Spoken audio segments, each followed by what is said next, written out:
పెద్ద మొక్క మరియు చిన్న కుర్రవాడు. Story of the big tree and the little boy. ఒకప్పటి సంగతి. ఒక ఊర్లో చిట్టిబాబు అనే చిన్న పిల్లాడు ఉండేవాడు. చిట్టిబాబుకి తన ఇంటి పక్కన ఉన్న ఒక పెద్ద వేప చెట్టు చాలా ఇష్టం.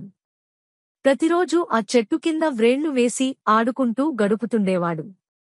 ఒకరోజు చిట్టిబాబు ఆ చెట్టుని చూసి అడిగాడు, అయ్యా చెట్టు, నువ్వు ఎంత పెద్దవాడివి? నీకు ఎప్పటికీ అలసట రాదా? వేప చెట్టు నవ్వి చెప్పింది, రాదు బాబూ. నేను మట్టిలో బలమైన వేర్లను పెంచుకుని ఆకాశం వైపు పూలను, ఆకులను విస్తరించుకుంటూ అందరికీ నీడనిచ్చి ఆనందంగా ఉంటాను. చిట్టిబాబుకు చాలా ఆశ్చర్యమేసింది.